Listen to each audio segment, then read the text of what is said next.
Selamat pagi, Dewan yang terhormat. Saya Ratna Dewi selaku pembicara pertama dari tim pemerintah. Dengan mosi kali ini, sebagai gerakan feminis, Dewan ini akan mendorong perempuan untuk menjadi egois.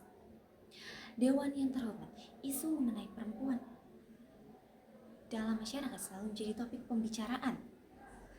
Selama ini perempuan selalu dianggap lebih rendah derajatnya atau dipandang sebelah mata, yang hanya identik dengan 3 peran, yakni peran pengorbanan, peran yang harus selalu lemah lembut dan halus, dan yang ketiga harus patuh akan norma yang berlaku atau norma yang mengikatnya.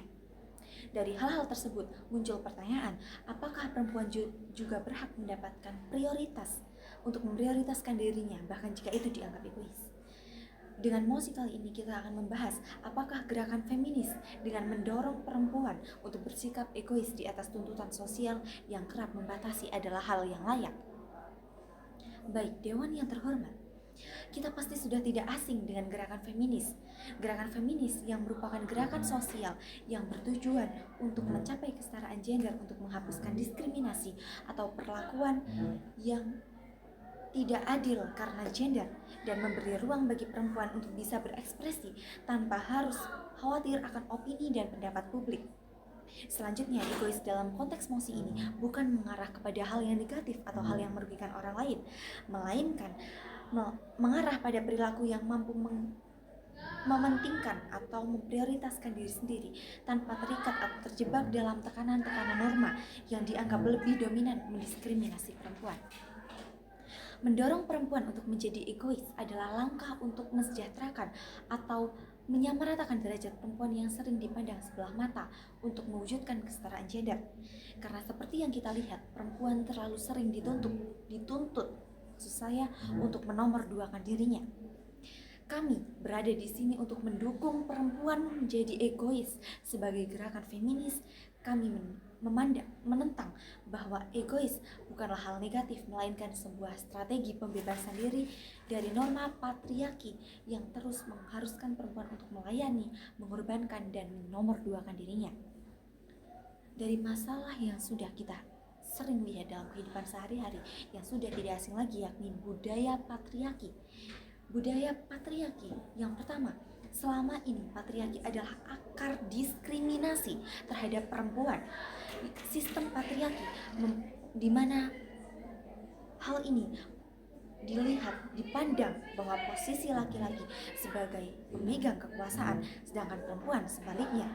Dalam hal ini sudah sangat jelas bahwa derajat perempuan diukur lebih rendah dibandingkan laki-laki. Dengan mendorong perempuan untuk menjadi egois berarti menuntut untuk mereka berani mengambil keputusan atau mengambil tindakan untuk bisa melawan norma patriarki yang menuntut pengorbanan secara terus-menerus. Yang kedua, diskriminasi dan patriarki menghambat potensi perempuan. Banyak perempuan menahan diri untuk mengejar mimpi besar karena takut dianggap menentang norma sosial yang berlaku selama ini. Dapat dilihat dari mayoritas laki-laki yang dicap pantas menjadi seorang pemimpin. Jarang sekali kita temui bahwa pemimpin di suatu kelompok, instansi, perusahaan, lembaga, atau lain sebagainya adalah seorang perempuan.